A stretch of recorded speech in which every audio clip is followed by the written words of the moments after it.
período pré-pandemia, conhece a Roberta, né? E quem não conhece tem certeza que vai ter uma surpresa, né? Ela compartilha não só da nossa confiança, mas principalmente do nosso amor. Roberta, somos todos seus. Nossa, gente, que emoção, né? Se eu falar muito alto, pode abaixar o microfone, porque eu falo muito alto. Meus queridos amigos, que jornada, né? Nesses 2 anos. No dia 15 de janeiro de 2020, eu saí daqui do Ceará Fraterna com data para voltar. Já tinha agendado um estudo com a Adélia, minha querida amiga. O rascunho do estudo ainda está aqui, viu, Adélia? Já está engatilhado para a gente utilizar. E aí vem março de 2020, eu estava numa sexta-feira, me lembro perfeitamente, de um casal de amigos na minha casa, quando de repente sobe no celular um e-mail da empresa falando que eu não precisava, não era para voltar na segunda-feira para o escritório, que a partir dali a gente ia trabalhar em casa até não se sabe quando. E nessa hora eu confesso a vocês, meu pensamento foi muito egoísta.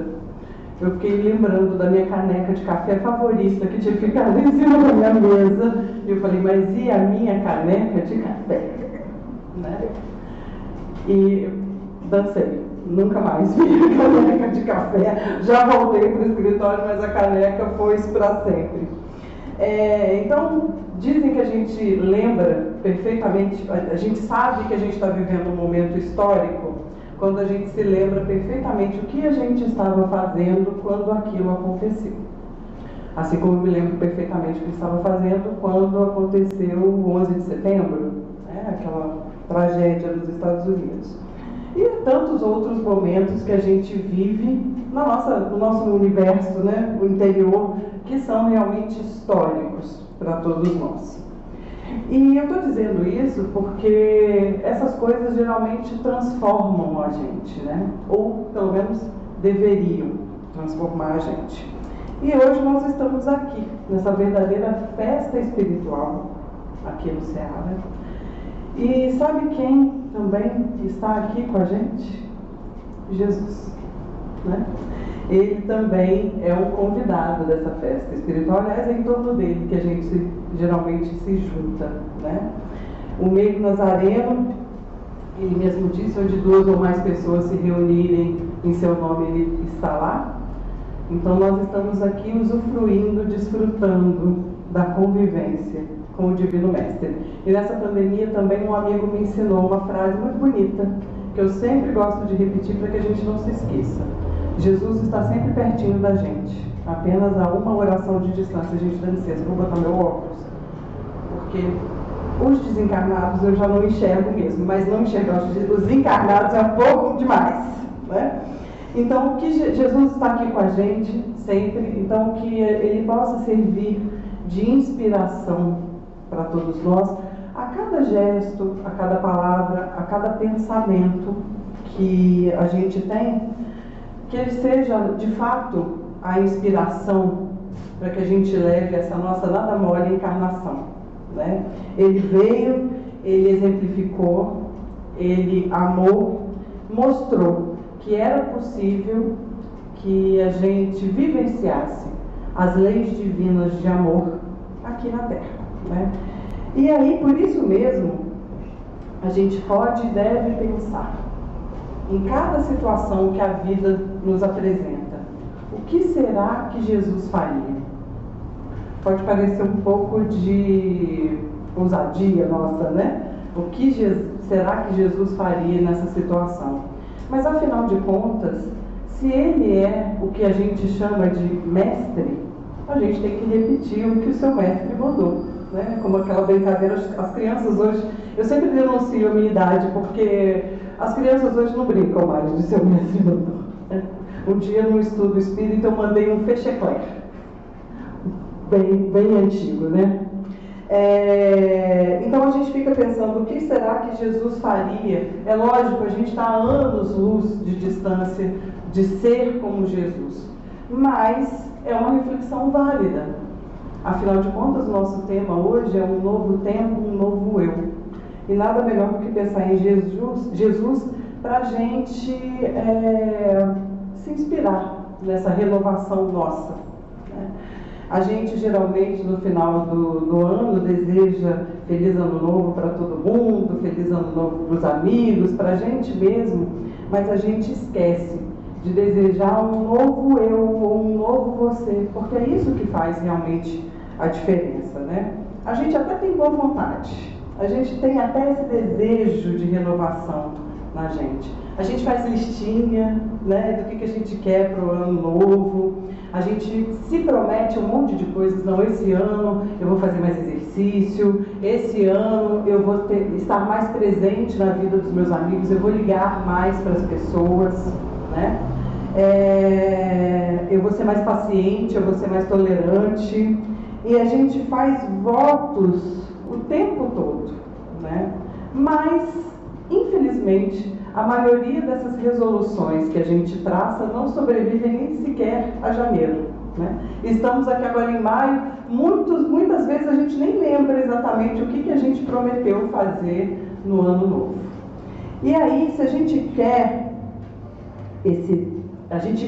essa renovação, mas muitas vezes a gente tropeça na gente mesmo, né? Hermance Dufour, que é uma médium que trabalhou com Kardec no livro Reforma Íntima Sem Martírio, ela diz o seguinte, que frente à penúria dos nossos tesouros espirituais e esses tropeços que a gente dá na nossa renovação, a gente muitas vezes se entrega ao desânimo, né? E a gente não segue adiante. E quando a gente vai lá no Evangelho segundo o Espiritismo, e Antônio, eu não vou pegar o Evangelho segundo o Espiritismo aqui do lado, porque uma vez eu fui pegar, derrubei todos os livros, foi uma vergonha, um vexame. Não sei se era num estudo do senhor, seu Raul, mas foi um vexame, nos carceiros. E quando a gente vai lá no Evangelho segundo o Espiritismo, no Sede Perfeitos, item 3, nós temos a listagem do que é o homem de bem, né? Geralmente é uma lista para a gente se inspirar nessa renovação que a gente quer tanto, né? E aí, olha o que Kardec coloca lá. O homem de bem, eu anotei aqui para não esquecer, né? É aquele que a gente não está acostumado a ser homem de bem, então a gente tem que anotar, porque a gente esquece. Então, é aquele que pratica a lei de justiça, amor e caridade em sua pureza. Se questiona se fez o mal ou se fez todo o bem que a gente podia. Ainda se pergunta se por opção própria ele negligenciou oportunidades de fazer aquele bem. Ele se pergunta se magoou algum coração, se fez aos outros o que gostaria que fizessem por ele. Ele tem fé em Deus e sabe que nada acontece fora da vontade dele, né? Dentro de toda a sabedoria, toda a bondade, toda a justiça divina. Então ele não se revolta. Ele tem consciência de que tudo aqui é transitório, está aqui com a gente por empréstimo. E por isso mesmo ele cultiva os bens espirituais. Ele reconhece que as dificuldades são, na verdade, aprendizados. Então, reparações, então ele não se lamenta. Ele nutre um sentimento de caridade e amor ao próximo, faz o bem pelo bem, sem esperar nada em troca, e se recebe o mal, retribui com o bem, auxilia o fraco, encontra felicidade nas alegrias que espalha, no consolo que presta, pensa primeiro nos outros e depois em si mesmo.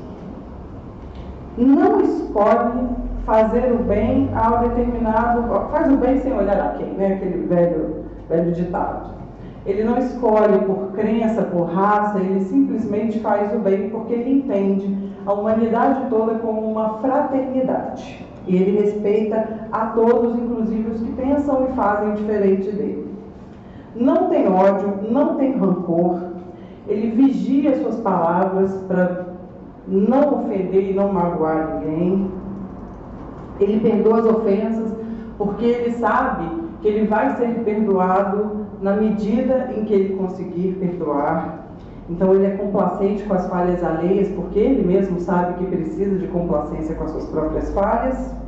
Ele enxerga além da limitação do né? Lembra de Jesus falando: quem não tem pecados que atire a primeira pedra. Jesus enxerga a gente assim, né? Ele sabe da nossa perfectibilidade, ele sabe que a gente vai chegar lá no nosso tempo. Ele enxerga a gente assim, e a gente deveria pelo menos se enxergar e enxergar o outro desse jeito também. Ele não fica procurando defeitos dos outros, nem expõe esses defeitos para ninguém. Exatamente como a gente faz. Nossa, direitinho. Trabalha incessantemente em si mesmo para corrigir as suas imperfeições. E aí, para arrematar, a cereja do bolo é que ele vem e fala assim: então, essa relação não é a relação completa do homem de bem, mas quem se esforça aí para fazer isso já está no caminho certo, né? A gente termina geralmente esse roteiro do homem de bem assim, murcho, triste, né? Humilhado, porque a gente não faz nada daquilo, a gente não se reconhece nessa lista. Mas aí, Kardec depois dá uma colher de chá para a gente e fala que reconhece o verdadeiro espírita, ou pelo seu esforço, né, em corrigir, em vencer essas más tendências. Aí ele dá uma colher de chá. Mas geralmente a gente termina essa listagem bem murchinho, bem desestimulado, porque a gente percebe a distância que a gente está desse homem de bem. Como se não tivesse jeito. Como se não tivesse jeito de melhorar. No livro Estante da Vida, do Irmão X, psicografia do incansável Chico, tem um capítulo 6, Questão Moderna, e diz o seguinte, esse capítulo: 4 trabalhadores, 4 emissários do plano espiritual vão vir à Terra para trazer lições de socorro, de amparo, de tolerância. E eles são muito bem orientados por um mentor acima deles. Olha, vocês vão, mantenham a disciplina, né? Levem mãos limpas, estejam dispostos a servir. Vocês estão indo nessa missão muito importante. E aí eles partem um raio de luz para a Terra para trazer essa mensagem renovadora. E eles chegam num determinado ponto da Terra e se despedem, os 4 vão cada um para um canto e combinam de se encontrar dali a 20 meses naquele mesmo lugar. E aí, 20 meses depois, eles voltam. Então, esses 4 amigos, eles tinham uma mensagem bem direta do seu mentor, né? Conduta atenta, né? Estarem bem atentos à conduta e também bastante espírito de serviço. E aí, quando essa caravana se encontra 20 meses depois, o primeiro fala: eu estou cansado de lutar. Eles chegam todos os 4 muito fatigados. O orgulho arrasa a força moral do grupo em que eu estive trabalhando nesse tempo. Eles até conhecem o Evangelho de Jesus, mas eles são duas comunidades que se tiranizam entre si. A gente nem imagina para onde que eles foram, né? Eu fui tentar ajudar, mas eles se tiranizam, eu não pude fazer nada. Eles até conhecem o Evangelho, mas não vejo como eles possam, de fato, fazer algum tipo de melhoria. O segundo falou: eu também estou muito cansado. Nossa, eu lutei. O grupo para onde eu fui até aceita a doutrina de Jesus e até vai a uma instituição uma vez por semana para refletir um pouco sobre os ensinamentos do Cristo. Mas eles vivem em função do dinheiro. A preocupação deles é 100% material. Eles encarnam, trabalham e desencarnam quase em função do dinheiro. Então, eu também volto com meu coração ferido, amargurado, porque eu acho que eles também não vão sair do lugar. O terceiro não tem opinião diferente. Também chega cansado, desestimulado, e diz que o grupo em que ele se infiltrou era de fanáticos religiosos, que sim tinham amor e carinho pelas escrituras a que eles se dedicavam, mas que eles tratavam com muita aspereza qualquer outro religioso que não pensasse como eles. Eles também não viam ali um campo frutífero para desenvolver o Evangelho do Cristo. O quarto, então, por último, diz que também trazia com eles as suas feridas, as suas mágoas, porque encontrou, sim, pessoas que conheciam o Evangelho e gostavam, mas que viam o intercâmbio mediúnico uma forma de ganhar dinheiro, algo muito recheado de misticismo. Então ele ali também não via possibilidade de fazer florescer o Evangelho do Cristo. Então eles se juntam e fazem uma prece para que o mentor espiritual deles aparecesse, estivesse junto deles com mais orientações, porque eles chegaram no beco sem saída, eles não sabiam o que fazer. E aí então o mentor faz-se presente alguns minutos depois e o mentor diz o seguinte: meus filhos, vocês vieram aqui para ajudar com urgência o Evangelho do Cristo ou são parte do problema dele? A gente tem, sim, obviamente, que estar atento às mensagens do Evangelho e seguir com disciplina e rigor as orientações que foram passadas, mas o mais importante que foi passado para vocês é o espírito de serviço, a paciência, o esforço, a tolerância no campo de aprendizado da Terra. O que a gente pensa de um médico que, quando chega o doente, fala: não posso te atender, eu vou fugir porque você está doente? É importante que a gente se lembre que, se a gente hoje sabe algo de útil, é porque alguém também nos ensinou. Será que o Mestre não encaminhou vocês para esses campos de labor tão difíceis, exatamente para que vocês conhecessem essas dificuldades e aprendessem a trabalhar com elas? Como que a gente vai querer desenvolver virtudes ou ver virtudes no outro se a gente não ajuda a levantá-las? E aí, então, aqueles mensageiros absorvem essa mensagem e um deles, vendo então que o mentor está indo embora, fala: não, mas pelo amor de Deus, deixa com a gente uma frase de efeito, alguma coisa que sintetize esse ensinamento para a gente não esquecer. E aí ele fala o seguinte: meus queridos amigos, a gente tem que lembrar o seguinte: nós somos chamados à sementeira e à colheita do Evangelho onde quer que a sementeira e a colheita do Evangelho estejam. Em verdade, a gente não vai poder fazer muito pelo outro se ele não decidir mudar. A gente não consegue tirar o materialismo das criaturas. Mas é importante lembrar que, a serviço de Jesus, qualquer coisa é melhor do que nada.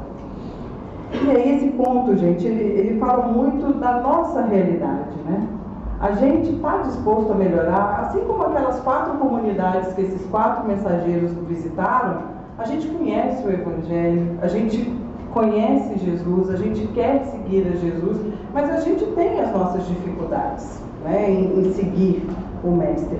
E aí, quando a gente se depara com as fragilidades do nosso íntimo, a gente acaba caindo nesse desalento, que eles falam tanto aqui, nesse desânimo, nessa amargura. É óbvio que eu estou falando isso para mim mesma, viu, gente? O ouvido mais perto da minha boca, eu mesmo, vocês sabem que eu falo isso toda vez. Então, quando a gente se entrega a esse tipo de pensamento, que a gente fica mais focado, mais prestando atenção nas nossas falhas, a gente gasta muito menos energia, de fato, na nossa melhoria, que é o que a gente deveria fazer. A gente fica preso nesse processo de querer melhorar, angustiar-se, cair, e aí a gente fica nesse desânimo. E a gente não gasta energia com o que a gente deve gastar mesmo, que é essa nossa melhoria. A gente fica preso nesse processo com muita dificuldade de se auto-perdoar e seguir em frente, né? Quando Jesus diz para a gente sede perfeitos, e a gente tem essa lista aqui que a gente já viu hoje, né? Jesus não estava querendo um processo martirizante, não é um processo martirizante. Ele quer que a gente seja assim, ele enxerga a gente, como eu disse, ele enxerga a nossa perfectibilidade, mas ele sabe que é um processo gradual. O que importa é que a gente se esforce nesse processo, né? As nossas energias, elas devem estar voltadas para esse processo de renovação. Nós já conhecemos as leis divinas. E quais são essas leis divinas, né? Nas perguntas do Livro dos Espíritos, entre as 629 e as 634, está lá, descrito para a gente. É só ler, né? É só exercitar. E o que diz lá? O que está nesse pedaço do Livro dos Espíritos? Que a gente pode distinguir o bem do mal. O bem é tudo que nos aproxima das leis divinas de amor. E o mal é tudo que nos afasta. E a gente sabe distinguir pela nossa inteligência. Pela inteligência que nos foi dada, né? E aí, exatamente na 632, que é o mais importante aqui, Jesus tem a passagem que Jesus fala: vê o que você gostaria que fizessem por você, ou não gostaria que fizessem com você, e faça o mesmo. Faça o que você gostaria que fizessem por você e não faça o que você não gostaria que fizessem com você, né? Deixando muito claro essa necessidade de servir sempre. Tem uma passagem do Chico, que está no livro Lindos Casos de Chico Xavier, de Ramiro Gama, em que o Chico acorda num sábado de manhã super atrasado. Ele dá um pulo da cama, porque ele ficou até de madrugada psicografando com Emmanuel, e ele já está atrasado para o trabalho dele. Então ele nem espera a charrete, ele sai andando, correndo para chegar na fazenda onde ele trabalhava. E aí, quando ele passa pela casa de uma senhora chamada Alice, ela fala: Chico, que maravilha, eu estou te esperando aqui desde 6 horas da manhã, não sei o que aconteceu, que você demorou tanto, eu estou precisando de uma ajuda sua. E aí ele fala: dona Alice, agora eu não posso, eu estou muito atrasado. E depois eu volto para falar com a senhora. E segue o caminho dele. Ele não consegue andar muito, não. Porque logo aparece para ele Emmanuel, que fala: volta lá e ajuda e ouça a dona Alice. E aí ele volta: ô dona Alice, deixa eu ajudar a senhora. Aí ela fala: poxa, Chico, eu sabia que você ia voltar, eu sei do seu bom coração. Não sabia ela que era o Emmanuel que tinha dado uma chamada nele. Eu sei do seu bom coração. E na verdade ela estava querendo uma orientação sobre uns remédios homeopáticos que o Dr. Bezerra de Menezes tinha receitado. E o Chico não gastou muito tempo ali, orientou e seguiu adiante, querendo recuperar o tempo perdido com a dona Alice. Mas mais uma vez Emmanuel aparece para ele e fala: Chico, para só mais um pouquinho, olha para trás. E quando o Chico olha para trás, está saindo da boca da dona Alice uma massa branca de fluidos salutares, porque ela está dizendo: vai com Deus, para ele. E aí Emmanuel fala: você já pensou se você não tivesse parado, se ela tivesse dizendo vai com o diabo? Ia estar saindo uma nuvem cinza. Ai, muito ia estar saindo uma nuvem cinza, cheia de ciscos, ou coisa pior, na sua direção. E aí o Chico percebe aquela massa luminosa entrando nele. Muito bem. Então essa passagem do Chico é muito bonita, e o Chico sai dali muito feliz. Aí ele anda calmamente, porque ele lembra que ele está ali pelo serviço a Deus, né? Através da tolerância, da gentileza, da afabilidade, ele se lembra de tudo. E aí, a gente tem uma outra passagem de Emmanuel, que é muito bonita, em que chama-se O Primeiro Passo, e está no livro Palavras de Vida Eterna. E essa mensagem do Emmanuel, ele fala exatamente sobre essa passagem que a gente falou de Jesus.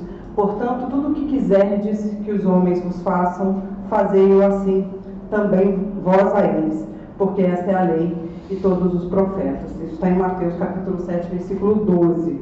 Então, Emmanuel lembra a gente que a gente repete isso incessantemente. Faz com os outros o que a gente gostaria que fizesse com a gente, né? Minha mãe sempre falava isso lá em casa.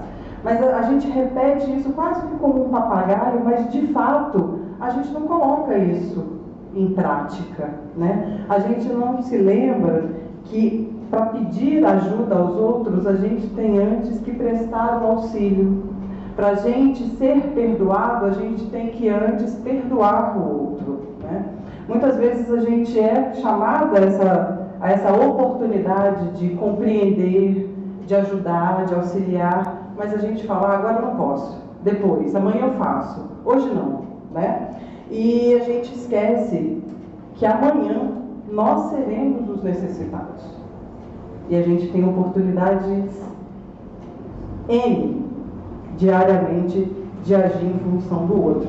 Eu me lembro de uma passagem que está no livro Nosso Lar, de uma mãe, quando o André Luiz vai procurar ajuda do Clarencio, porque ele quer começar a trabalhar, e antes de atender André Luiz, o Clarencio atende a uma mãe que fala que está muito preocupada com os filhos dela, porque eles estão passando por muitas dificuldades e que ela reconhece que os desígnios de Deus são superiores e tudo tem um porquê nessa vida, mas que ela queria ajudar.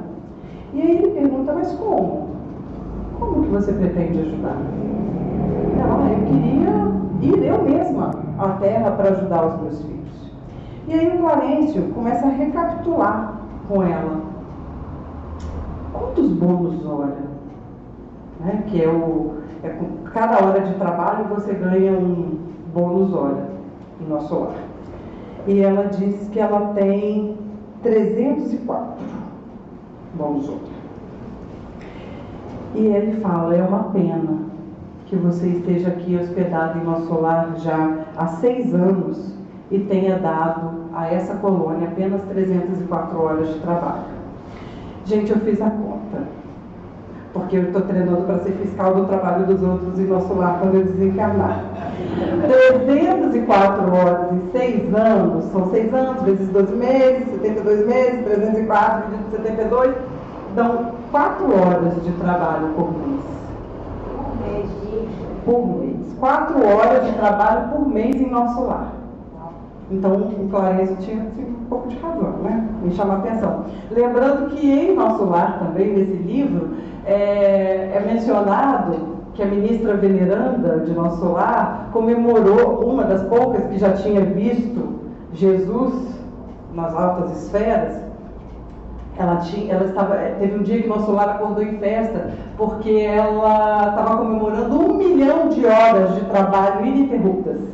Eu também fiz a conta da veneranda. Dá muito tempo.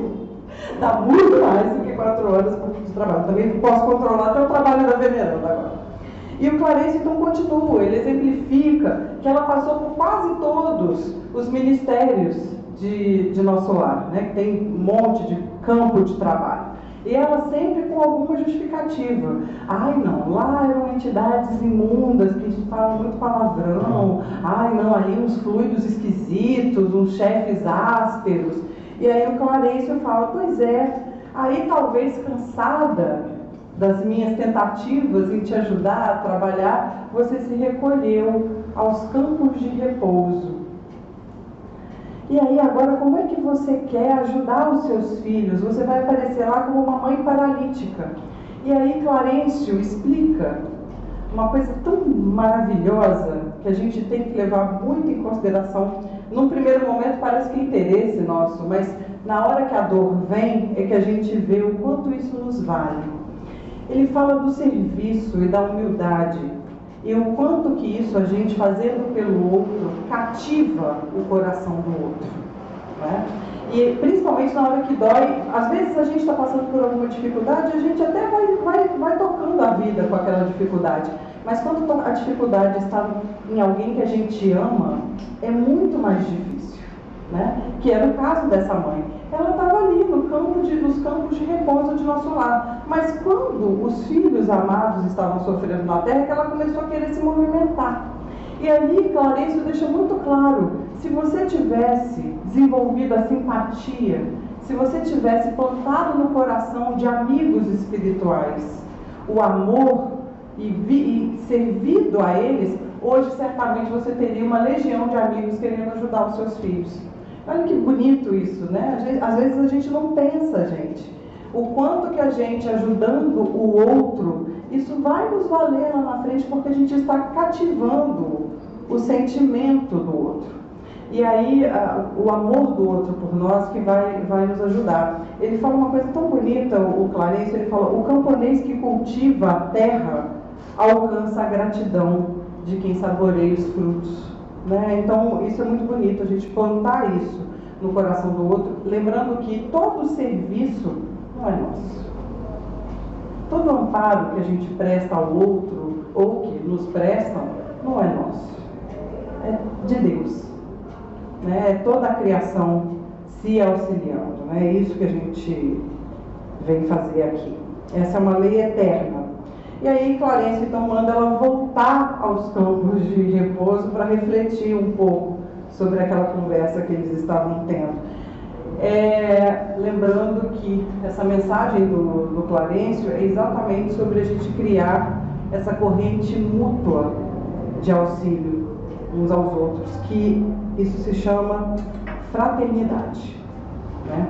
O Richard Simonetti, ele tem uma mensagem muito bonita, infelizmente eu não lembro do livro, em que ele fala que as mãos servindo são verdadeiras antenas para a gente coletar as benesses, né? Para a gente entrar em sintonia com a captação de bênçãos da vida. E Emmanuel também nos pede algo que a gente falou hoje logo no início, né? Que Jesus tem que ser a nossa bússola.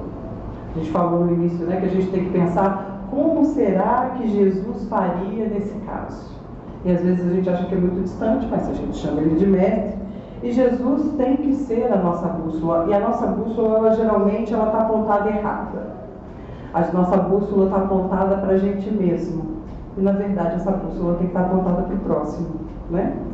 Em direção ao próximo. É isso que o mestre fez. Ele veio aqui nesse planeta para mostrar, ele serviu, ele perdoou, ele auxiliou, sem esperar nada em troca, deixando esse caminho muito bem pavimentado para a gente. Né?